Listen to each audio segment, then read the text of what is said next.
Real estate investors, realtors, anybody who's curious in investing, becoming a real estate investor. You can buy property without your tax returns. You just need a decent credit score and you need to have a down payment and some reserves. You need to have money in the bank. You can act as an investor this way and you can build your portfolio this way.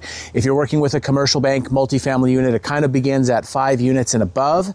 What is different in that regard is that it's very stringent, the qualifying. It's much harder versus the loans that we do. It's strictly principal, interest, tax, and insurance, and any association dues versus a monthly payment and how they line up. If the lease payment is greater than the principal, interest, tax, and insurance, you get a better rate. You can get better terms. If it's a little bit lower, you can still get into the loan, but the cash flow matters, but it's a very simple equation, much simpler than big multifamily projects.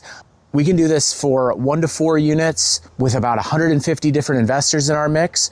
We can go from 5 to 8 units. It trims the investors down significantly.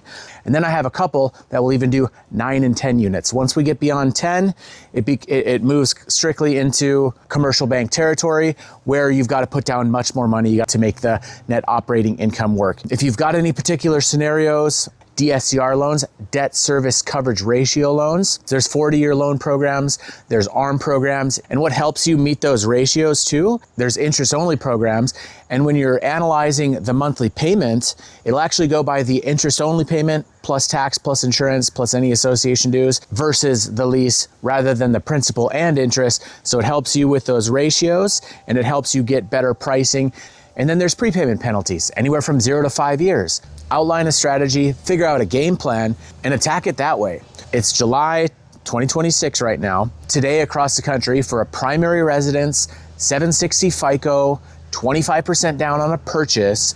The national data on mortgagenewsdaily.com says the average rate that Americans pay without points is 6.65%. That's for a conventional loan, that's for a full doc loan.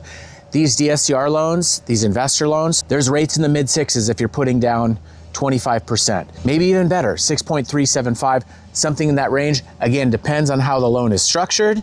It depends on the company that you're working with.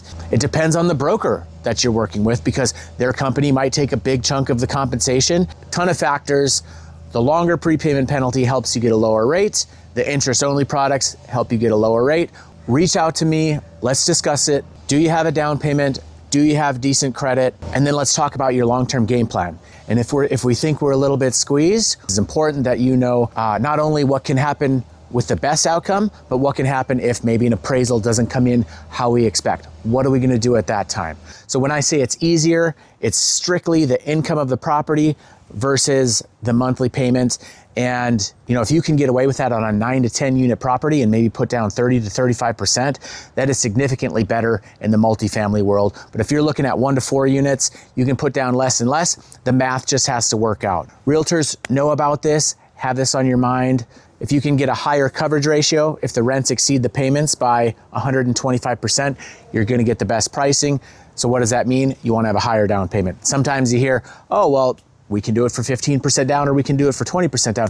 That's great, but when they want 15% down, it has to cash flow by 1.25%. And when you're putting less money down, that monthly payment's higher. So is that lease really gonna cover that? Probably not. It doesn't math out all the time. Call me, direct message, email, because do you know what happens if we stand by and do nothing and nothing happens at all? So let's take action, make it happen.